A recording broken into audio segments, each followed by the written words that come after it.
zahir, outlet atau bahkan develop gitu itu lumayan besar dan investasi yang cukup lumayan gitu ya, menguras tenaga dan dana amil kira-kira gitu Bu Lina ya. Sehingga ini adalah versi gratis yang insya Allah juga tidak kalah dan hasilnya juga sama sesuai dengan standar akuntansi infak atau zakat infak sedekah begitu. Dan selain ini juga sudah banyak teruji ya Bu, di tempat Bu Lina juga sudah teruji di Basis Kota Bandung. Kita Iya. audit artinya ini sudah digunakan untuk di banyak tempat, di Basnas juga LAS, untuk kemudian nanti bisa diaudit laporan keuangannya gitu ya. Baik, ini PowerPoint dan ada Excel yang ini nanti akan saya coba langsung praktekkan gitu ya, cara-cara pengisian di sini. Supaya nanti ter-record di ini ya, di YouTube karena ini bisa diakses di YouTube dan bisa dibuka kapanpun, artinya ketika lupa nanti bisa tinggal buka rekamannya gitu ya. Ini ada saya sebut pengisian informasi awal yang kira-kira ini sangat jarang diisi tapi di awal wajib diisi gitu ya. Maka saya sebut ada poin-poin yang khusus yang diisi itu dengan kategori mandatory gitu ya. Artinya wajib diisi. Nah, di sini ada nama lembaga. Nama lembaga ini wajib diisi. Saya contohkan misalkan di sini report itu ini akan berpengaruh ke semua report laporan keuangan. Contohnya di sini ada LPK-nya adalah dengan judul reportnya adalah Lembaga Amil Zakat Yayasan Aminah gitu ya. Semua report gitu ya. Di sini ada laporan keuangan tahunan dan ada laporan keuangan bulanan, semua report itu. Tapi kemudian ketika kita ganti di awal yang mungkin sekali seumur hidup ya kalau memang masih dalam satu lembaga gitu ya. Ini kita ganti Lembaga Amil Zakat misalkan Yayasan Bisa Dipercaya gitu. Ini belum ada ya. Lembaga Amil Zakat Yayasan Bisa Dipercaya ini nanti akan semua report di sini ada laporan keuangan tahunan dan bulanan ini akan mengikuti secara otomatis sehingga tidak perlu kita ubah secara manual kira-kira itu. Ini rumusnya juga sangat sederhana hanya sama dengan gitu ya. Tapi ini nanti akan ke semua report gitu ya, akan ke semua report sehingga tidak repot-repot mengganti satu persatu gitu. Sehingga ini mandatory gitu ya. Saya sebut mandatory karena kalau ini kosong ya maka nanti semua ininya kosong gitu ya, judulnya jadi nol gitu. Nah, sehingga saya sebut ini mandatory. Yang kedua adalah periode laporan. Nah, ini periode laporan yang kira-kira akan lebih banyak lagi implikasinya gitu ya dalam sistem ini. Periode laporan itu sekarang saya buat misalkan untuk 2023. Ini komparasinya 2022. Ketika di sini saya rubah misalkan 2022, maka nanti akan semua report akan ganti menjadi periode 2022 dengan laporan komparasinya 2021. Nah, ini sama ke semua report termasuk report bulanan gitu ya. Ini yang saya sampaikan di sini untuk satu file Excel ini saya setting untuk satu periode tahun gitu ya, satu periode tahun dalam pengerjaannya. Tapi bisa menghasilkan laporan bulanan. Di sini. Nah, di sini nanti kalau sudah buka file Excel-nya kemudian ada value nanti kita bahas ada mandatory tentang format tanggal gitu ya. Setelah itu ada nanti kota ini sebenarnya sedikit implikasi, maka saya sebut tidak mandatory gitu ya. Ini tidak mandatory karena sebenarnya tidak berpengaruh secara krusial. Cuma kalau bisa diisi silahkan diisi. Misalkan saya isi dengan di sini Bandung. Sebenarnya dia hanya berpengaruh di saya buat sederhana itu ada namanya lembar pengesahan. Nah, di sini ada Bandung gitu ya. Kemudian yang sangat krusial adalah ini sebenarnya sangat krusial untuk laporan keuangan versi bulanannya gitu ya. Kalau di sini ada apa namanya ada yang value gitu ya. Itu karena di sini saya contohkan misalkan karena format tanggal kita di ini kan settingannya masing-masing berbeda ya. Ada yang Indonesia dan ada yang Inggris gitu ya. Nah, ini saya coba ganti Indonesia. Nah, maka laporan bulanannya adalah value semua gitu ya. Nggak muncul apapun itu ya. Nggak muncul apapun. Karena apa? Karena formatnya di sini settingan saya adalah bahasa Inggris gitu ya. Nah, ini nanti bisa dibuka di settingannya gitu ya, ingin menggunakan Indonesia atau bahasa Inggris. Tapi ini suatu hal yang baru juga, artinya baru saya buat semalam gitu ya, supaya memudahkan ketika nanti di sini value, maka coba untuk dirubah di sininya. Kalau sekarang di Inggris ternyata menjadi value, maka ganti menjadi Indonesia gitu ya. Walaupun ini sebenarnya tidak berpengaruh ke laporan keuangan tahunan gitu ya. Untuk tahunan tidak berpengaruh, tapi ini nanti akan berpengaruh ke laporan bulanan. Ketika muncul value, maka ganti formatnya menjadi English gitu ya. Gitu. Penyaji sistem ini tidak bisa dirubah gitu ya, karena di sini ada kira-kira hak cipta sedikit gitu ya untuk memperkenalkan bahwa ini adalah memang dulu digagas oleh Pak Dadang waktu itu memang kebutuhannya untuk BIMTEK gitu ya, BIMTEK penyusunan keuangan yang kerjasama dengan Kementerian Agama gitu. Di sini penyaji laporan ini saya sediakan kolom kira-kira untuk akunting atau yang menyusun laporan keuangan ini di lembaga masing-masing ketika ada nanti ingin dimasukkan namanya silahkan gitu ya sebagai informasi bahwa ini disusun oleh akunting oleh tim gitu ya. Saya kira itu informasi awal untuk masuk ke penggunaan sistem akuntansi ini gitu ya. Tadi ada nama lembaga itu yang wajib mandatory, kemudian ada periode laporan itu mandatory juga, mungkin saya ganti ulang menjadi 2023. Kemudian ada kota, ini sebenarnya tidak mandatory. Format tanggal ini mandatory untuk laporan bulanan gitu ya. Isi penyaji laporan itu silakan diisi masing-masing. Kemudian ini kalau misalkan ingin menggunakan ini ya, pengen ngecek sekarang kita settingan komputernya itu untuk tanggalnya ya, itu menggunakan format apa itu ada di sini di control panel gitu ya. Ini ada step-stepnya saya berikan, ini tidak perlu kita bahas. Cuman sedikit supaya kita mengetahui secara simpel adalah ketika kita entry di Excel itu kita entry di Excel itu kita masukinnya tanggal dulu atau bulan dulu gitu kira-kira. Nah ini saya coba praktekkan di sini. Kalau saya entry-nya di sini 5/12 itu munculnya 5 sebagai bulan, maka ini adalah formatnya adalah Inggris gitu ya, English gitu. Nah, tapi kalau misalkan ternyata masukin 5 sebagai tanggal, maka itu settingannya Indonesia. Oke, berikutnya adalah nah, ini yang tadi sempat disinggung oleh Bu Lina. Ini format di sini saya berikan juga di sini udah versi yang sudah terisi ya, sudah ada jurnal-jurnal tadi yang dibahas oleh Bu Lina, kira-kira sebagian besar sudah masuk ke sini secara lengkap sehingga nanti bisa dilihat reportnya nanti di laporan keuangan ini hasilnya seperti apa. Cara mengisi jurnal di laporan ini cukup sederhana yang tadi disebutkan oleh Bu Lina. Pertama adalah tanggal. Nah, ini tanggal saya sebut sebagai mandatory, wajib gitu ya. Kemudian ketika kita mengisi jurnal minimal adalah dia 2 baris karena jurnal itu kan pasti 2 baris minimal itu sepasang jurnal gitu ya, tidak ada jurnal yang satu gitu ya. Nggak mungkin itu ya karena kita sebut sebagai jurnal mati lampu ketika hanya ada 1 baris gitu ya. Nah, konsekuensinya ketika tidak diisi tanggal maka nanti nomor akun tidak muncul. Konsekuensi dari ketika nomor akun tidak muncul maka nanti neracanya tidak balance. Nah, ini saya di sini saya tampilkan ini selisih 10 juta ini sebesar tanggalnya yang tadi saya hapus. Tapi ketika ini saya munculkan kembali tanggalnya, nomor akun juga muncul gitu ya, maka di neraca nanti menjadi balance. Nah, ini yang saya sebut dengan terposting gitu ya. Kalau bahasa sistem itu ada namanya kita posting jurnal gitu ya. Kira-kira kalau ini tanpa tanggal, maka ini tidak terposting gitu ya. Karena nomor akunnya tidak muncul. Walaupun nanti ada 2 kondisi nomor akun itu tidak muncul gitu ya. Ada kondisi memang tanggalnya tidak diisi gitu ya. Kok nggak mau terposting nih atau nggak beres nih gitu ya. Ternyata tanggalnya tidak diisi. Atau ada yang memang tanggalnya diisi, ternyata rumusnya terhapus gitu ya. Ini contoh nih saya hapus ini ya. Padahal tanggal sudah diisi nih. Gitu ya. Nama banknya, nama akunnya juga sudah diisi gitu. Tapi ternyata rumus di sini itu terhapus ini karena kita pengerjaan gitu ya banyak, nanti tinggal di copy aja diisi gitu.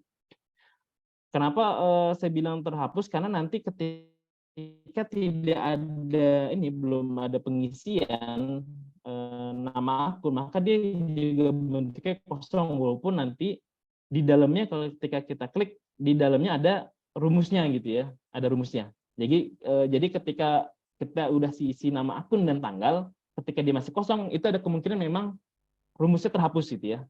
Tapi ketika kita tidak mengisi nama akun, memang belum kita mengisi sehingga dia tidak muncul. Kira-kira kondisinya seperti itu. Itu tentang tanggal. Kemudian tanggal itu ada posisi ada aturan kedua adalah tanggal ini harus sesuai dengan periodenya.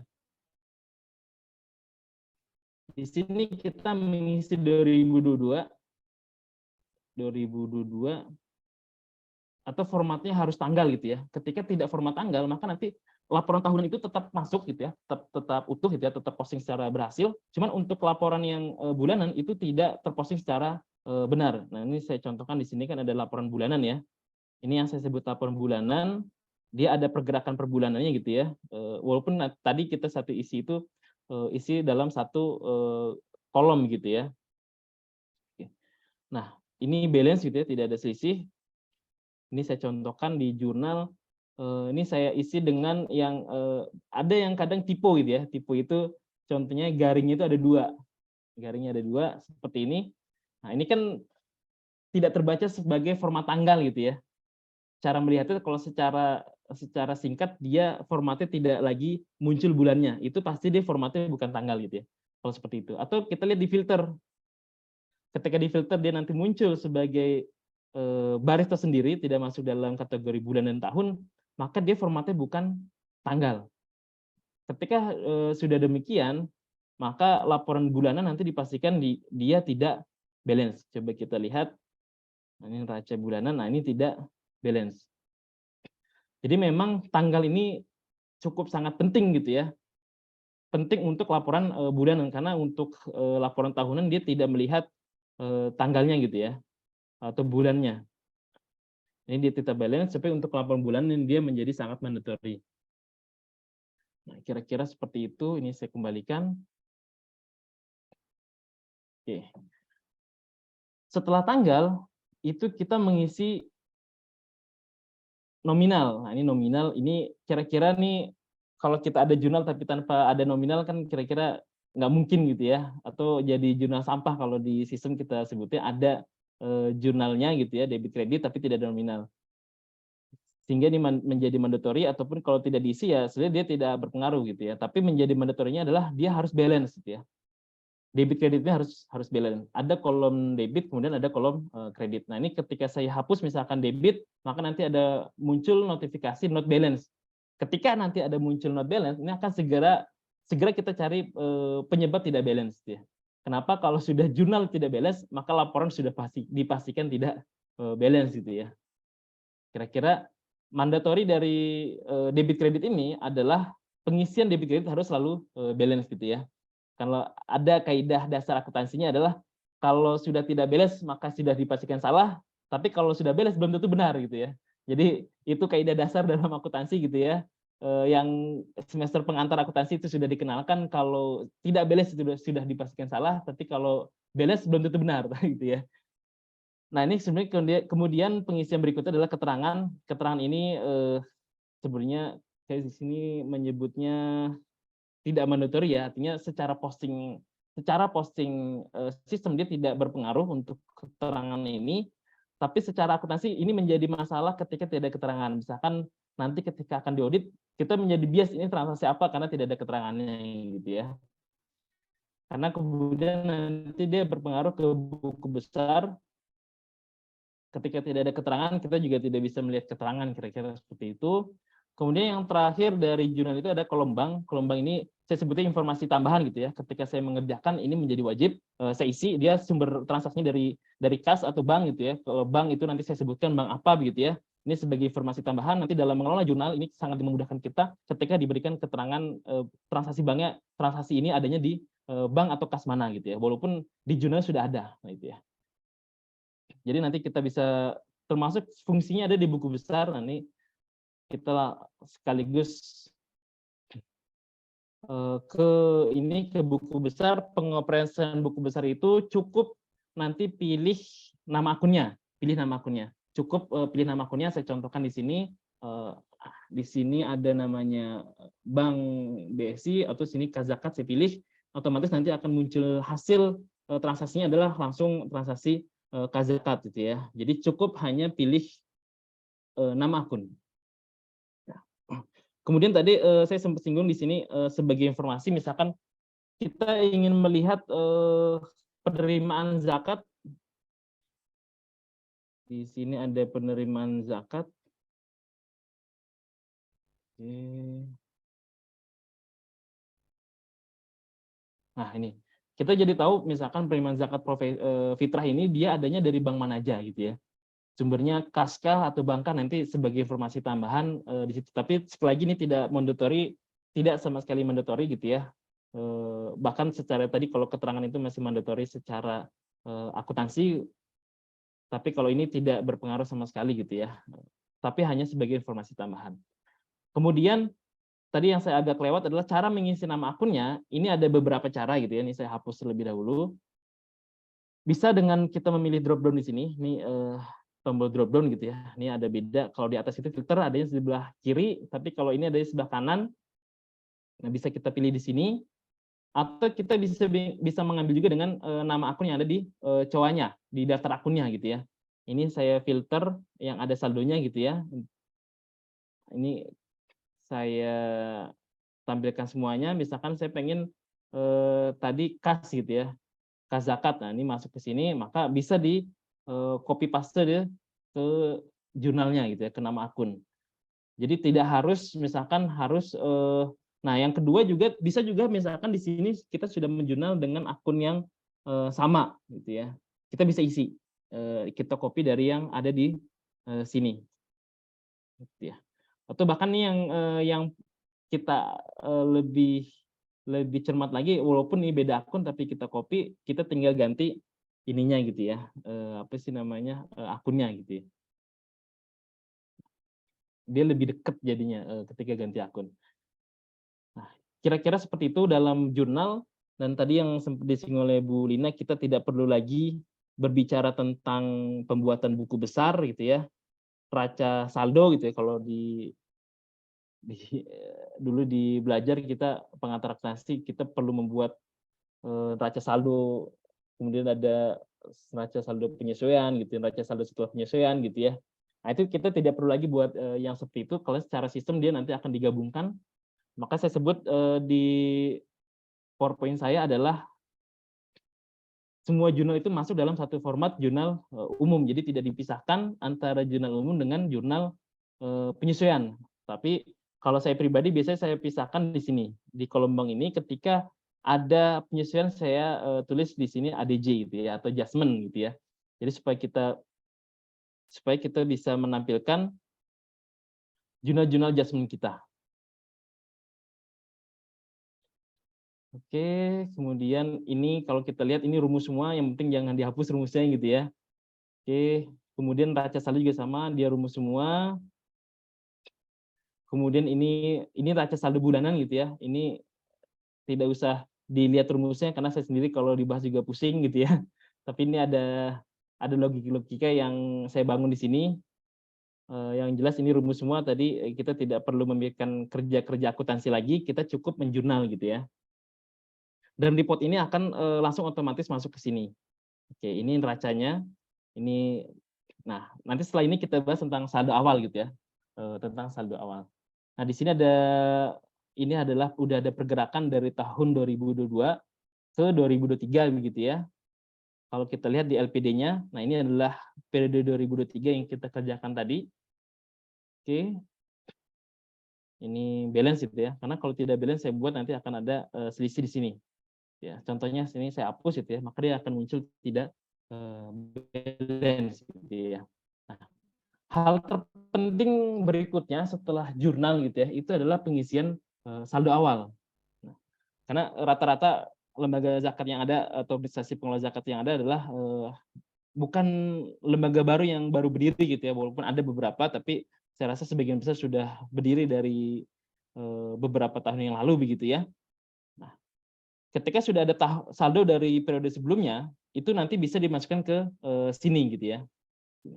Nah, ini saya buat khusus di sini. Nah, pertama adalah kita ketahui bahwa saldo awal adalah diperoleh dari saldo akhir periode sebelumnya. Jadi kita isi saldo awal itu kan 1 Januari gitu ya. 1 Januari 2023 kita peroleh saldo awal itu dari 1 dari 31 Desember 2022. Kemudian isi saldo awal neraca di daftar akun pada kolom saldo awal. Ketika kita punya saldo awal, maka kita isi wajib di sini, mandatory kalau kita punya misalkan kolom kas bank gitu, itu yang paling sangat dasar gitu ya. Itu kita isi saldo akhir tahun lalu, itu kita isi di saldo awal ini. Ini saya punya ada kas zakat 17,5 juta, kemudian ada bank BSI zakat, ini 170 juta, ada bank infak BSI itu ada 150 juta, ini saya isi di sini. Kemudian tidak lupa juga dengan aset netonya ya, atau saldo dananya kalau istilah yang lebih umum gitu ya. Saldo dananya cuman ini yang perlu agak cermat adalah saya berikan catatan di sini. Jika tidak ingin menampilkan saldo laporan komparasi untuk LPD-nya, laporan komparasi itu ini ya pembanding dari periode sebelumnya gitu ya. Misalkan ini zakat, ini pengennya nggak usah muncul gitu ya, atau ini hilang gitu. Kira-kira di hidden seperti ini. Pengennya hanya muncul 2023 atau tahun yang dikerjakan, maka kita tidak perlu mengisi penerimaan dan penyalurannya. Kita cukup mengisi aset neto atau saldo dana zakat dan infaknya. Misalkan ya, ini 108. Tapi ketika kita tidak ingin mengisi laporan komparasi, maka kita mengisi aset neto itu adalah per 31 Desember 2022. Contohnya ini adalah misalkan ini 187.500 untuk zakatnya ya. Nah, kira-kira seperti ini. Jadi nanti di neracanya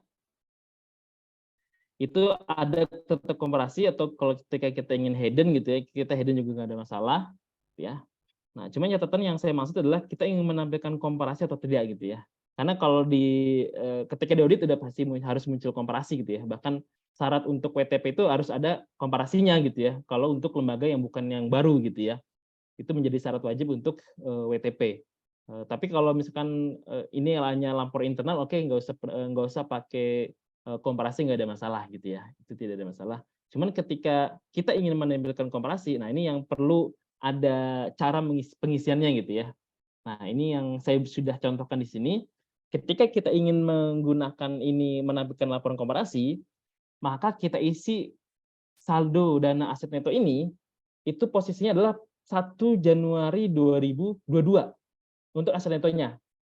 Baru kemudian nanti kita isi penerimaan dan penyaluran 2022-nya. Kenapa demikian? Karena ini kan sebenarnya kalau kita gabungkan penerimaan, penyaluran dan saldo aset neto ZIS-nya itu kan sama dengan saldo dana 31 Desember 2022. Sehingga kira-kira walaupun agak ini ya, makanya sebenarnya sangat tidak cukup gitu ya kalau waktu seperti ini. Cuman ini saya coba sampaikan bahwa kira-kira kalau kita, ini saya coba notes gitu ya, ini adalah isi saldo per 1 Januari 2022.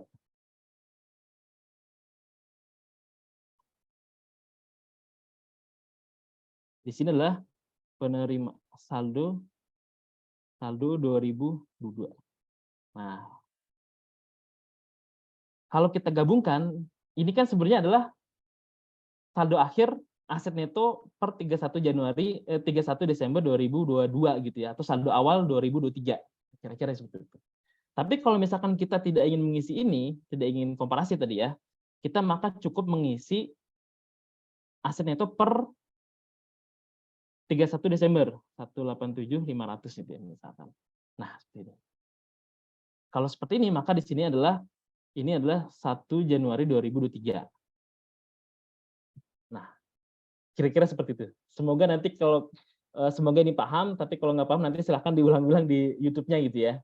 Karena ini agak rumit gitu ya. Karena supaya pengisiannya satu di sini gitu ya. Baik laporan komparasi maupun laporan saldo awal neracanya. Nah, kemudian yang paling mandatory di sini adalah saldo awal harus balance. Ini harus balance. Kalau kemudian kita sudah mengisi semuanya, ternyata muncul tidak balance, maka dia ada selisih memang gitu ya.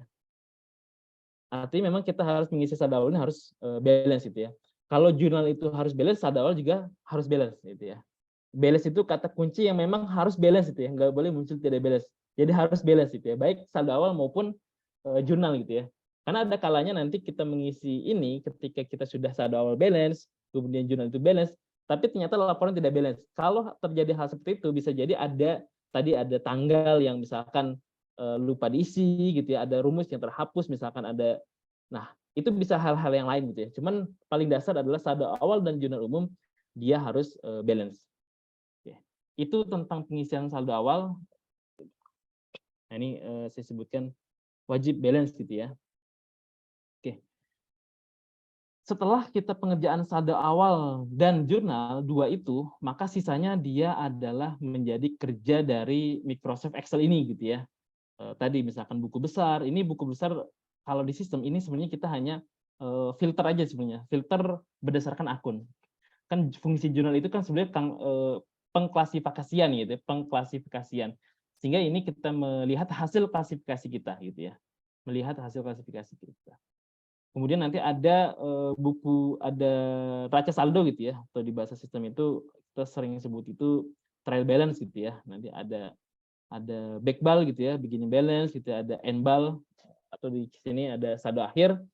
Nah, ini formatnya hanya saldo awal ditambah mutasi debit dikurangin mutasi kredit kemudian saldo akhir. Saya agak ada yang lupa ingin saya sampaikan bahwa pengisian dalam satu kolom ini kan ada debit kredit dia tidak ada angka minus gitu ya. Tapi kenapa saldo awal itu ada angka minus? Karena memang dia kredit gitu ya. Saldonya adalah saldo kredit. Kemudian tadi dari pengisian kita ada pengisian penerimaan dan penyaluran, nanti di sininya, nah ini walaupun nanti kita di saldo awalnya adalah ada pengisian, misalkan ini saldo dana zakat di sini 100 juta, tapi di trial balance-nya itu dia tetap munculnya adalah 187.500. Jadi saya buatkan di sistem ini di trial balance dia tetap hanya saldo awal adalah saldo neraca gitu ya. Tapi ketika dia muncul di report nanti muncul saldo-saldo komparasinya. Kira-kira seperti itu. Nah, kemudian nanti dalam pengisian saldo awal yang terpenting adalah untuk akun-akun debit saldonya dia adalah normal gitu ya atau plus gitu ya. Tapi untuk saldo akun-akun kredit itu adalah diberikan tanda minus. Nah, ini misalkan penerimaan itu minus, maka ada kolom khusus ada namanya saldo normal. Jadi ketika misalkan ada kas itu diberikan tanda minus, memang ini kondisi minus gitu ya. Walaupun sebenarnya kas itu nggak mungkin minus, bank juga tidak akan minus.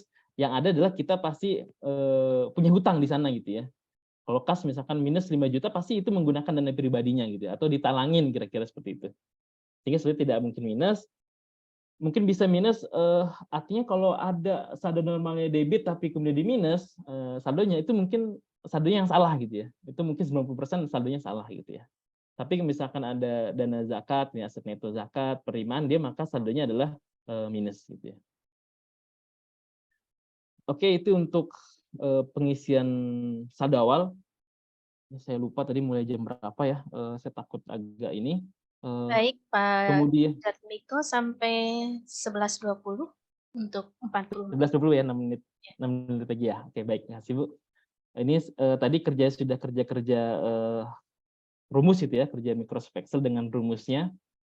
Kemudian ini contoh report ya, reportnya bisa langsung di sini ada raca itu ya.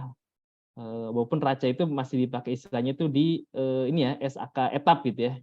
Entitas tanpa akuntabilitas publik itu masih pakai istilah neraca gitu ya. Tapi di lembaga zakat karena dia ikut ke akuntansi umum maka dia laporan posisi keuangan gitu ya. Ini saya tampilkan hanya zakat karena panjang, nanti silakan nanti diisi di sini, bisa lihat langsung di Excel-nya gitu ya. Karena ada zakat, infak dan amil. Kemudian ini saya coba nanti praktekkan sedikit gitu ya tentang penyisian daftar nama akun. Sebelum ke sana ini ada juga fungsi dalam pengerjaan, ini ada trik fungsi cepat Excel gitu ya saya sebutnya. Jadi ada beberapa kita ingin freeze, filter, pindah sel, blok data segala macam ini nanti silahkan dicoba gitu ya. Kalau dicari di YouTube nih atau di Google agak jarang, mungkin yang umum freeze filter ada gitu ya. Cuman kayak misalkan ada tambah baris gitu ya, saya punya yang cukup simple gitu ya, itu karena nemunya juga nggak sengaja itu, saking seringnya pegang keyboard di Excel gitu. Kemudian ini kita juga selain mengeluarkan Excel yang ini kita sebut gratis gitu ya, silahkan digunakan sebaik mungkin gitu ya. Ini kita juga sudah ada sistem akuntansi berbasis online atau web based gitu ya. Saya sebutkan di sini sistem akuntansi zakat online semudah dengan buka Facebook gitu ya. Di sini kenapa sistem ini saya gagas kemudian kita buat karena memang masih minim developer akuntansi yang dia menerbitkan ini ya sistem akuntansi zakat gitu ya, khusus akuntansi zakat gitu ya. Seperti Zahir, Akurat segala macam yang besar-besar itu memang dia fokus untuk perusahaan-perusahaan umum gitu ya, jasa, dagang, manufacturing dan lain sebagainya gitu ya. Ada beberapa yang khusus developer yang menerbitkan akuntansi zakat tapi harganya lumayan sangat menguras gitu ya, menguras kantong dan amil. Kira-kira ini dulu terinspirasi seperti itu. Nah ini kira-kira yang sudah menggunakan ada 3 ini artinya sudah teruji gitu ya, ada dari LAS, ada ini UPZ Masjid gitu ya, ada kemudian Basnas Cianjur. Nah kita masuk ke sini sedikit saya contohkan di sini karena ini pasti berbeda gitu, minimal akun-akun banknya gitu pasti berbeda. Nah saya contohkan di sini misalkan ada bank syariah ini, bank syariah ini sih saya hapus atau saya rubah menjadi Bank Muamalat Indonesia ini saya rubah cukup dirubah di sini di nama akun. Cuman ketika ada kondisinya nama akun itu sudah digunakan di jurnal, kemudian kita ganti itu maka menjadi masalah gitu ya. Nomor akun maka dia sudah tidak terdeteksi. Kenapa? Karena Bank Zakat BSI ini sudah tidak ada lagi di nama akun. Maka ini menjadi masalah ketika kondisinya sudah dipakai di jurnal. Nah, ini saya berikan notice itu adalah sebagai akun salah. Nah, ini saya filter. Nah, ini sebanyak ini gitu. Artinya sudah kita pakai transaksinya gitu di jurnal gitu. Maka sehingga tidak mungkin kita ganti gitu ya. Atau memang terpaksa kita ganti gitu ya. Katakanlah ternyata kita tidak merubah ini menjadi misalkan tetap Bank BSI cuman misalkan ditambahin rekening 999 gitu ya. Karena nanti katakanlah Bank Zakat BSI ini tidak hanya satu, sehingga kita bedakan itu dengan cara menambahkan 4 rekening di belakang gitu ya. Nah, ketika seperti ini maka kita cukup atau perlu merubah penyesuaian nama akun di jurnalnya. Nah, seperti ini. Nah, ini kita bisa copy.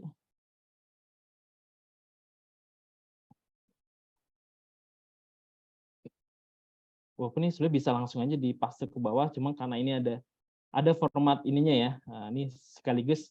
Jadi ini sebenarnya ada kenapa nih debit kredit ada semacam gesernya agak beda gitu ya. Ini untuk memudahkan dalam membaca. Ini saya contohkan sedikit. Jadi cara merubahnya adalah kita filter nominal di kredit, kemudian nanti kita blok nama akunnya. Nanti di home itu ada tombol apa namanya increase inden ya. Kita klik, saya senangnya 3 kali gitu ya. Nah, nanti ketika kita buka filter nanti munculnya debit kredit menjadi tidak sejajar itu. Jadi ngebacanya lebih enak kira-kira seperti itu. Oke, itu tentang menambah nama akun gitu ya. Yang paling terpenting kalau merubah kalau menghapus cukup simpel ya. Menghapus itu paling gampang gitu ya. Apalagi menghapus file itu ya, menghapus kerjaan itu sangat simpel gitu ya. Nah, ini saya hapus misalkan Bank USD ini, saya hapus di sini, dia hapusnya langsung satu baris gitu ya, langsung satu baris. Di sini ketika ada penghapusan nama akun, maka dia pasti muncul ref gitu ya, muncul ref. Nah, ref itu pasti di banyak lini gitu ya. Maka saya tidak sarankan untuk menghapusnya kalau simpelnya, kalau ada yang nggak kepake ya biarin dulu aja gitu ya. Tapi kalau ingin dihapus penyesuaian banget ya, dia cukup menghapus nanti di selain di nama akun tadi ya, itu di neraca saldo. Ini kemudian di neraca saldo bulanan juga perlu kita hapus. Kemudian terakhir adalah di CLK-nya. Di CLK kita perlu hapus. Nah, ini kalau yang tahunan dia udah balance gitu ya, tidak ada ref lagi. Yang bulanan juga kita hapus di CLK-nya. Jadi tiga tempat kita menghapus selain daftar akun atau COA gitu ya, itu neraca saldo nanti ada 2, tahunan dan bulanan, kemudian CLK-nya. CLK juga sama tahunan dan bulanan. Ini saya undo. terakhir adalah kita menambah akun gitu ya. Ini terakhir sekali kita menambah akun. Oke, menambah akun adalah kita caranya dengan menginsert satu baris. Nah, ini di sini kata kunci harus sering satu baris. Karena dia rumusnya hampir ada rumusnya itu ya setiap kolomnya gitu. Ini kita insert di sini satu baris misalkan insert gitu ya. Kita ingin tambahkan caranya dengan kita copy dari atas satu baris juga, kita paste satu baris, kemudian nanti kita rubah nama akunnya itu, jadi ini nggak boleh sama ya, kalau sama itu masalah. Oke, kita ganti dengan 3, jadi diurutkan dari nomor atasnya, kita ganti misalkan dengan tadi ya, Muamalat Indonesia. Oke. Ketika sudah menambah nama akun atau di daftar akun, kalau di jurnal dia otomatis sudah muncul gitu ya. Di jurnal dia udah muncul gitu ya. Nah, ini Bank Muamalat, di buku besar juga pasti udah muncul. Kemudian yang perlu kita tambah sama, dia adalah 3 tempat. Selain itu adalah neraca saldo. Nah, ini kita tambahin di sini. Ini sedang saya filter. Nah, ini saya tambahin di sini. Kita tinggal insert satu baris. Insert satu baris, nanti dia akan muncul secara otomatis untuk Bank Muamalat Indonesia. Nah, di sini ada kontrol, artinya di CLK belum tambahkan. Di sini dia ada kontrol nih. Di kolom kontrol kalau ada muncul NA, dia di CLK-nya belum ditambahin. Contohnya ini saya insert juga di sini. Saya insert. Oke, kemudian saya copy dari atasnya. Kalau ini agak beda ya. Ini bisa dilihat nanti supaya langsung otomatis seperti ini. Ya, ini Bank Muamalat. Terakhir tadi kita juga belum menambahkan di laporan bulanan. Kita insert di sini. Ini saya manual supaya kelihatan. Kalau saya pakai cara cepat seperti ini. Mungkin jadi nggak kelihatan copy pastinya gitu ya. Oke. Ini tadi terakhir di sini. Sama kita insert satu baris. Kemudian kita copy dari atasnya. Kita paste ke 2 baris bawahnya. Oke. Nah, ini kadang saya aja yang membuat ini kadang-kadang masih perlu lihat ini balance atau enggak nih gitu ya, memastikan gitu ya. Karena kadang ada aja faktor yang bikin nggak balance karena memang ini manual gitu ya. Kecuali sudah sistem itu sudah banyak proteksinya sehingga meminimalisir untuk tidak balance itu sangat kecil gitu ya. Ini kira-kira yang bisa saya sampaikan. Saya rasa ini yang bisa saya sampaikan. Terima kasih dan saya kembalikan kepada Ibu Yuni, silakan. Baik, terima kasih banyak Bapak Jatmiko. Baik Bapak Ibu peserta webinar, pemaparan materi secara lengkap tadi sudah disampaikan oleh Ibu Hajah Lina Yulianti, SEAK CEMM, dan juga oleh Bapak Jatmiko, SEI. Pemaparan tersebut tentunya sangat bermanfaat ya Bapak Ibu ya untuk kita semua.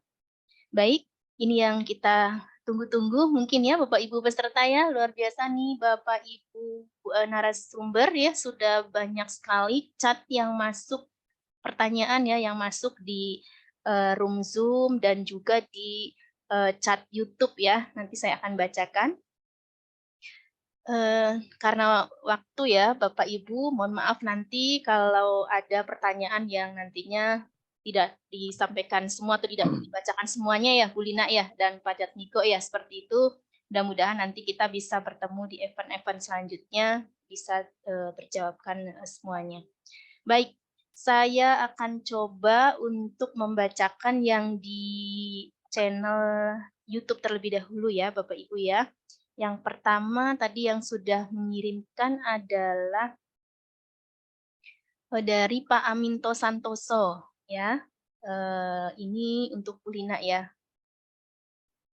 Pak Aminto Teguh Santoso ingin bertanya bagaimana legalitas untuk UPZ masjid dan bentuk laporan keuangan yang sederhana. Biasanya kami menerima dana zakat infak sodakoh itu pada bulan Ramadan.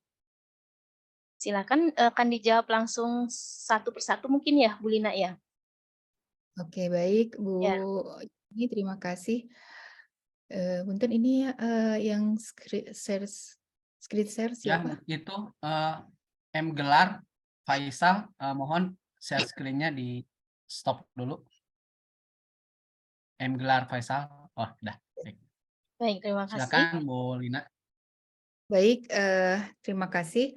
Pertanyaan yang pertama tadi dari Bapak siapa Bu Yuni? Pak Aminto Santoso ya? Aminto, ya Pak Aminto Santoso. Pertanyaan dari Ini YouTube. ya, Ya. saya melihat banyak chat melalui chat YouTube dan chat Zoom. Itu pertanyaannya ke teknis ini ya, teknis di lembaga zakat. Sementara saya sudah tidak bersinggungan dengan legalitas dan sebagainya, tapi saya akan mencoba menjawab sepemahaman saya dan pengalaman ya Bu Yuni ya. Baik, untuk yang pertama bagaimana legalitas untuk UPJ masjid. Nah, Bapak sepengetahuan saya UPJ masjid itu boleh di SK-kan ya, biasanya dari SK UPJ kecamatan. Bapak bisa berkomunikasi dengan Basnas di kota kabupatennya untuk bisa diberikan petunjuk kemana misalnya harus mengurus legalitas tersebut. Kemudian untuk bentuk laporan keuangan yang sederhana, untuk UPJ masjid itu boleh menggunakan PSAK 109. Apabila misalnya dirasa agak rumit seperti yang tadi diberikan aplikasi oleh Pak Jatmiko, Bapak bisa membuat laporan aktivitasnya saja ya. Yang terpenting penerimaan dari dana infak, dari dana zakat, infak dan amil itu dipisahkan. Dan kita juga ingin tahu kan dana amil itu operasionalnya seperti apa. Mungkin Bapak bisa membuat laporan aktivitas secara sederhana yang sudah saya sampaikan di PPT tadi. Bahannya sudah di-share ya Bapak Ibu di WA Group. Mangga. Itu mungkin Bu Yuni. Baik, terima kasih Bu Lina. Itu ya Bapak Aminto Santoso, mudah-mudahan bisa tercerahkan ya tadi dengan pertanyaannya. Kemudian yang kedua, kalau tadi dari YouTube ya Bu Lina, sekarang dari yang di chat Zoom ya. Ini ada pertanyaan dari Pak Amar, dari Lazisnu. Bu Lina ya, dari Lazisnu. Pertanyaannya, mengapa di PSAK 109 tahun 2022 itu tidak perlu lagi membuat laporan perubahan aset kelolaan? Bagaimana menyajikan nilai aset kelolaan di laporan posisi keuangan? Baik, saya coba jawab untuk pertanyaan dari Pak Amar ya. Tadi kenapa tidak ada tercantum? Memang di dalam PSAK 101 yang baru itu laporan perubahan pengelolaan laporan perubahan dana kelolaan itu tidak ada lagi, tetapi digantikan dengan akun yang ada di aset kelolaan. Tapi Bapak Ibu, aset kelolaan ini tetap harus dilaporkan atau dirinci dalam CALK, catatan atas laporan keuangan. Itu sebagai gantinya. Jadi misalnya sekarang tidak ada laporan perubahan aset kelolaan, nggak usah dibikin, nggak seperti itu. Tapi rinciannya itu tetap harus ditampilkan di dalam CALK. Mungkin Pak Jatmiko bisa menambahkan karena beliau teknisnya hafal betul nih di lapangan seperti apa. Ya, izin melengkapi tadi Bu Lina, tadi Ya, tepat. silakan. Jadi memang di PSAK yang baru itu dia tidak muncul laporan khusus gitu ya, tapi dia sama diperlakukan dengan aset tetap. Ya, itu poin pentingnya. Jadi aset tetap dengan aset kelolaan itu hanya dipisah, tetapi dia semacam kakak adik lah kira-kira gitu ya. Jadi di sini ada aset tidak lancar itu ada aset tetap dan aset kelolaan itu tidak berubah, sebelumnya juga sama gitu ya. Cuman kalau dulu karena ada laporan aset kelolaan maka dia muncul laporan sendiri gitu ya. Kalau sekarang dia sama seperti aset tetap, dia ada di CLK akun-akun aset tetap. Nah, di sini maka muncul yang baru adalah dia ada namanya penjelasan akun-akun aset kelolaan gitu ya. Dia adanya di CLK gitu ya, sama dengan aset tetap gitu. Kira-kira seperti itu simpelnya gitu ya. Bahkan ini lebih simpel gitu bila dibandingkan sebelumnya dia muncul khusus, maka dia hanya di CLK sama dengan aset tetap secara perlakuannya, kira-kira seperti itu. Ya, betul. Mudah-mudahan mencerahkan Bu Baik, Tam- terima kasih jawabannya. Bu Lina, Pak Jatmiko ya. Demikian ya Bapak ya, mudah-mudahan bisa terjawab ya. Baik, selanjutnya adalah ini dari YouTube Bu Lina ya. Sepertinya Bu Lina nih bisa bantu jawab ya. Terkait dengan Basnas ya. Ini pertanyaan dari Bapak Dr. Muhammad Al-Mighfar ya. Ini dari Febi, Bu Lina ya, dari Febi. Ini pertanyaannya, selain Basnas dan Lasnas gitu ya, bisakah mungkin ya, bisakah Febi, PT KIN atau PTN ya, atau PT KIS atau PTS ini menjadi OPZ atau amil zis umat? Teknisnya seperti itu, Bu Lina. Terima kasih. Ya, ini sama pertanyaannya terkait dengan legalitas juga ya. Ini coba bantu jawab Pak Migwar ya. Ini rekan saya di Febi, ini nanti kita ngobrol lebih lanjut di fakultas ya. Kalau pertanyaan bisa apa tidak, ya bisa Bu Yuni. Misalnya Febi akan mendirikan suatu UPZ, unit pengumpul zakat, tapi karena Febi itu universitas yang ada di wilayah provinsi, itu Bapak bisa menghubungi Basnas provinsi ya, untuk terkait dengan tata cara pembentukan UPZ di unit-unit fakultas-fakultas yang ada di UIN SGD Bandung. Gitu mungkin Bu Yuni, saya arahkan nanti berkonsultasi dengan para amil yang ada di Basnas provinsi. Baik, terima kasih. Demikian Pak Dokter. Selanjutnya saya ke pertanyaan selanjutnya ya. Ini ditujukan untuk Pak Jatmiko ya. Assalamualaikum, nama saya Fathul Bahri, mahasiswa dari UNRI. Saya mau bertanya, pada saat pembelian pengadaan bantuan perlengkapan barbershop ke mustahik, apakah akuntansi mencatat dulu sebagai aset di laporan Basnasnya? Kemudian yang kedua, bertanya kepada Pak Jatmiko juga nih ya Pak ya, selisih realisasi zakat itu tidak dimasukkan ke laporan perubahan dana yang memang tercatat di CALK saja. Terima kasih. Ini dari Pak Fathul Bahri. Silakan Pak. Oke, baik. Terima kasih Bu. Izin tadi yang mungkin yang paling diingat yang pertanyaan kedua lebih dahulu. Yang kedua itu dari ada selisih realisasi itu dia nanti masuknya di sini. Ada masuk ke laporan aktivitas, ada namanya dampak pengukuran ulang aset zakat. Nah, kalau kita lihat di CLK itu memang dia isinya ada 2 akun. Ada 2 akun. Nah, ini kita lihat. Nah, di sini ada perubahan nilai aset zakat, ada selisih realisasi aset zakat itu ya. Perubahan itu kan ketika kita masih punya emas katakanlah di akhir periode bulan kita sesuaikan nilainya sesuai pada saat akhir bulan gitu ya. Tapi selisih realisasi itu adalah pada saat kita jual itu ada selisih pada saat dengan terakhir kita mencatat gitu ya. Nah, itu disingkat kemudian menjadi header akunnya gitu ya atau kepala akunnya itu adalah dampak pengukuran ulang aset zakat.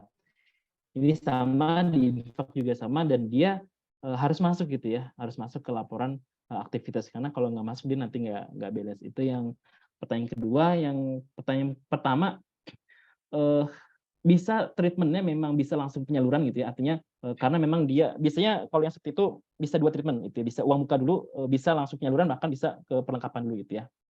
Cuman selain treatment sebenarnya adalah tadi kalau secara penyaluran itu adalah kita harus ada bukti pengadaan dulu gitu ya. Kemudian nanti kita serahkan ke penerima manfaat itu harus ada tanda terima atau berita acara bantuan barang tadi disebutkan nominalnya dan barang-barangnya apa aja gitu ya. Itu yang pertama secara bukti penyaluran. Yang kedua langsung habis gitu ya, maka cukup langsung disalurkan nggak ada masalah gitu ya. Atau misalkan ada proses, ada waktu, maka dia bisa misalkan menggunakan uang muka gitu ya. Karena nanti uang muka itu kan sudah ada tujuannya tertentu gitu ya. Misalkan tadi untuk penyaluran bantuan ke penerima manfaat pengusaha barbershop gitu ya. Itu nanti ketika katakanlah paling lama 1 bulan lah gitu ya, nanti udah realisasi secara uang muka. Tapi ketika kemudian ternyata kita memang tujuannya menstok gitu ya. Ada memang menstok, misalkan ada yang dia menstok kursi roda gitu ya. Ini belum ada penerima manfaatnya gitu. kita hanya menstok, maka ini harus ke persediaan gitu ya. Ketika ada orang yang mengajukan bantuan baru kita kasih, nanti berkurang persediaannya itu ya. Tapi kalau dari awal kita punya program misalkan 10 penerima manfaat dari barbershop, maka keluar uangnya saya rasa langsung habis karena memang sudah ada tujuannya. Maka tidak ada nanti saldo persediaan. Ya. Tapi kalau kita dari awal menstok, misalkan kalau barbershop kan nggak mungkin kita stok gitu ya. Tapi kalau misalkan saya pernah temuin adalah kursi roda gitu ya. Kita stok misalkan 10 gitu ya.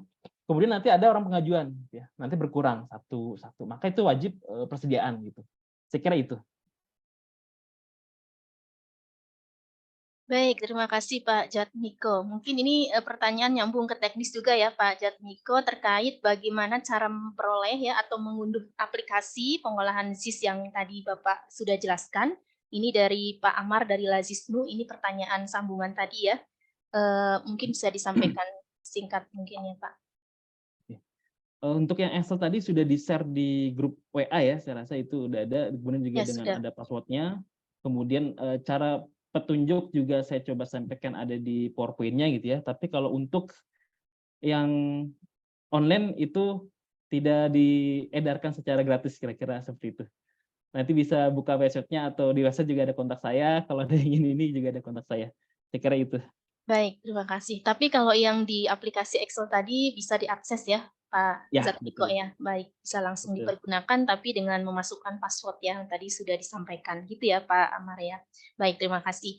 Baik, kita berlanjut ke pertanyaan di YouTube, Bapak Ibu. Kalau tadi di chat room, ini dari eh, Kak Nur Ika Wahyuni. Nah, ini untuk modal awal misalkan dari beberapa donatur itu bagaimana yang teknisnya di COA nih. Nah, ini untuk di COA-nya nih, Pak. Mohon diulang Bu, pertanyaannya. Untuk modal awal misalnya dari beberapa donatur. Jadi ada dari beberapa donatur ya, itu terkait dengan modal awal, itu bagaimana teknis untuk Oke. COA-nya. COA ya, untuk COA-nya.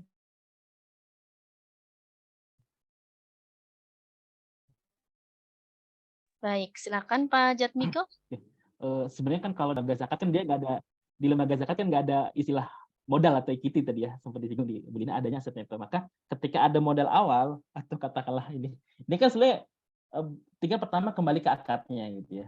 Akad ini katakanlah untuk operasional awal ini akadnya diinfakah gitu kan. Kalau infak maka jadi penerimaan infak gitu ya. Atau ternyata ini modal awal yang kira-kira pinjaman gitu ya. Kalau disamakan dengan equity gitu ya. Modal di store gitu ya. Cuma kan nggak ada bagi hasilnya nih gitu ya. Karena ini bukan entitas bisnis. Maka dia nanti jadi kewajiban gitu ya. Ketika nanti udah ada penerimaan dari zakat, dari infak, kemudian ada hak amilnya, nanti bisa dicicil gitu, dikembalikan. Kira-kira seperti itu. Jadi tergantung nanti akadnya. Kalau emang modal awal misalkan ini untuk operasional, maka kalau emang mau infak, tapi kalau misalkan dia untuk operasional, maka dia masuk sebagai penerimaan amil sebenarnya. Jadi kalau ada, di PSK juga diatur, salah satunya ada paragrafnya, kalau ada infak yang dia dikhususkan untuk operasional amil, maka dia boleh langsung masuk sebagai penerimaan amil. Jadi tidak perlu sebagai penerimaan infak sedekah terlebih dahulu, gitu ya. Jadi bisa langsung ke penerimaan infak amil karena fungsinya untuk operasional amil, gitu ya. Tapi kalau misalkan ini ternyata pinjaman ya, maka di kewajiban likuiditas, gitu ya. Kira-kira seperti itu. Baik, terima kasih Pak Jatmiko. Lanjut untuk pertanyaan yang dari YouTube ya supaya ini ya bisa terbacakan masing-masing. Dari Aulia Anugraha. Bismillah, saya Aulia izin bertanya cara menjurnal pemindahan dana dari satu rekening ke rekening lain. Jadi kami punya 2 rekening, Bapak Ibu. Satu rekening penerimaan, satu lagi rekening penyaluran. Nah, cara menjurnalnya bagaimana Bapak Ibu? Secara kan itu dialihkan dana yang istilahnya ya Bapak Ibu, jadi dari rekening penerimaan kami alihkan ke rekening penyaluran. Jadi khusus penyaluran dikeluarkannya dari rekening penyaluran. Gitu Pak Jatmiko. Baik, izin Bu Lina saya jawab Bu Lina ya. Ini mungkin saya contohkan di sini mungkin transaksi 30 April ketika tadi saya contohkan di sini juga ada BSI itu ada 2 ya. Katakanlah ini bukan BSI USD tapi ini BSI 888 ini adalah BSI penyaluran, sedangkan BSI 99 itu adalah BSI penerimaan. maka saya jurnalnya hanya pindah buku adalah antar kas dan bank. Jadi dipindah, ada debitnya adalah 888, kreditnya 99, saya contohkan misalkan 100 juta ya. Maka ini hanya jurnal pindah buku sebenarnya. Pindah buku. Nah, jadi memang tidak boleh pindah buku ini walaupun katakanlah, karena memang di lembaga zakat biasanya sudah ada rekening khusus penyaluran gitu ya. Itu tidak boleh ketika pindah buku diakui sebagai penyaluran. Jadi hanya pindah antar bank saja gitu ya. Sama halnya ketika kita dari bank masuk ke kas itu hanya pindah bank ke kas itu ya, tidak keluar dari entitas kita gitu ya. Sehingga cukup hanya jurnalnya debitnya bank, kreditnya juga masih bank, hanya beda akun banknya saja. Kira-kira seperti itu. Baik, terima kasih banyak Pak Jatmiko dan Ibu Lina. Mohon maaf, Bapak Ibu peserta webinar kali ini, saya tidak bisa menyampaikan semua pertanyaan yang sudah masuk, tapi saya berikan apresiasi kepada Bapak Ibu semua yang telah aktif dan sangat produktif sekali ya dalam mengikuti webinar kali ini. Mudah-mudahan bisa bertemu lagi di event-event selanjutnya. Alhamdulillah, Bapak Ibu, rangkaian acara webinar penyusunan laporan keuangan organisasi pengelola zakat kali ini telah selesai. Semoga apa yang disampaikan oleh pemateri hari ini bisa bermanfaat sebagai pengetahuan dan keberkahan bagi kita semua dalam bidang profesi syariah maupun bidang profesi lainnya. Selanjutnya saya sampaikan informasi tambahan Bapak Ibu dari panitia bahwa Bapak Ibu dipersilahkan untuk mengisi link kehadiran mengikuti webinar karena e-sertifikat akan diberikan bagi yang hadir dan telah mengisi daftar link kehadiran. Dan selanjutnya, e-sertifikat akan dikirimkan maksimal 1 minggu dari tanggal webinar. Demikian Bapak Ibu, silakan bagi Bapak Ibu yang belum mengisi link pendaftaran untuk segera mengisinya. Baik, alhamdulillah, ucapan terima kasih kami sampaikan kepada narasumber, Ibu Hajah Lina, terima kasih Ibu, dan Bapak Jatmiko, terima kasih. Dan juga kepada Komite Nasional Ekonomi dan Keuangan Syariah, dan juga Forum Zakat yang telah bekerja sama dengan Fakultas Ekonomi Bisnis, khususnya program Doktor Ilmu Akuntansi Universitas Padjadjaran Bandung dalam penyelenggaraan kegiatan kali ini. Selanjutnya, terima kasih juga kepada Bapak Kaprodi, Bapak Dr. Hari, Bapak Ibu Pembina, ada Profesor Wahyudin, Ibu Sri, Bapak Citra Sukma Dilaga, dan juga seluruh panitia, khususnya teman-teman mahasiswa Doktor Ilmu Akuntansi yang kali ini sedang melaksanakan kapabilitas akademik. Baik, dan saya juga ucapkan terima kasih kepada Pak Dindin, Pak Dadang, dan seluruh panitia yang tidak bisa saya sebutkan satu persatu. Terima kasih kami sampaikan juga kepada seluruh peserta yang kami istimewakan dan kami banggakan yang telah menghadiri acara webinar kali ini. Mohon maaf Bapak Ibu ya, kalau dalam pelaksanaan acara webinar kali ini banyak sekali hal-hal teknis yang sangat mungkin mengganggu ya acara webinar kali ini, tapi mudah-mudahan itu adalah salah satu hal yang menjadi keindahan ya di dalam proses webinar kali ini. Dan akhirnya saya Yuniati sebagai moderator dan sekaligus mewakili seluruh panitia kegiatan hari ini, memohon maaf sekali lagi jika ada kesalahan saat berlangsungnya kegiatan hari ini, dan saya juga menyampaikan mohon maaf lahir dan batin Bapak Ibu ya. Selamat menjalankan ibadah puasa Ramadan bagi yang menjalankan. Izin saya menutup dengan pantun ya Bapak Ibu ya, karena tadi kan awalnya ada pantun, saya tutup dengan pantun kembali. Baik, siang hari makan kuaci. Enak nggak nih Bapak Ibu makan kuaci ya? Makan bareng sama ibu terkasih ya, dengan ibu atau bunda terkasih. Cukup sekian acara hari ini. Saya ucapkan banyak terima kasih. Baik, terima kasih banyak Bapak Ibu. Dan sampai berjumpa di event selanjutnya Bapak Ibu. Kita ada event 2, event 3, dan event 4 ya, yang nantinya akan diinformasikan di grup Bapak Ibu yang sudah ada. Baik, dari saya cukup sekian. Wassalamualaikum warahmatullahi wabarakatuh. Waalaikumsalam warahmatullahi wabarakatuh. Terima kasih Bu Yuni, Bapak Ibu semua. Baik, terima kasih. Bapak Ibu dipersilakan untuk mengisi link pendaftaran ya, Bapak Ibu ya.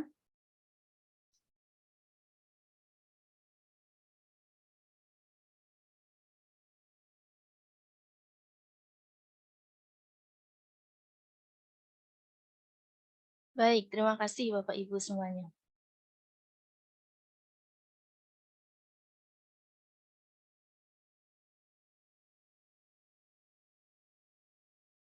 Saya sudah share ya daftar hadir ke link Zoom, tapi banyak yang minta terus. Memang yang saya kirimkan ke link Zoom itu nggak muncul. Sudah ada Pak Rahmat. Sudah ada, Kalau Pak. yang Tapi itu nanya lagi ya di YouTube. oh di YouTube berarti belum.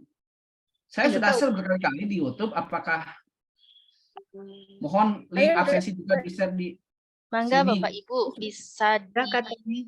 yang peserta melalui Zoom bisa diakses di chat Zoom ya Bapak Ibu, dan yang di YouTube juga bisa diakses di chat YouTube ya, sudah di-share oleh panitia. Silakan Bapak Ibu. Coba dibantu Bu Yuni yang di YouTube. Saya udah berkali-kali share di YouTube, malah bertanya-tanya lagi pesertanya. Oke, baik. Saya coba kirimkan kembali ya Bapak Ibu. Terima kasih ya Bapak Ibu semuanya dari Pak Rudi ya ini ya, izin live. Mangga silakan Bapak Ibu, Pak Budi Setiawan juga. Baik, terima kasih. Belum ada di YouTube. Emang yang mana ya? Saya udah berkali-kali di YouTube. Saya udah share kayaknya numpuk ya.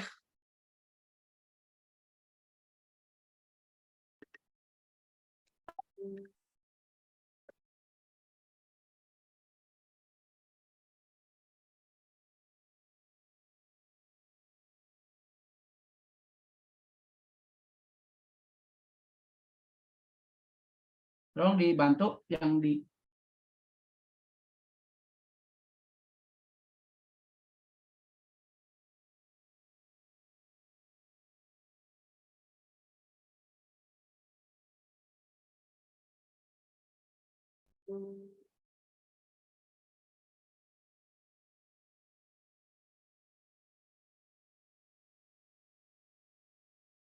Hmm.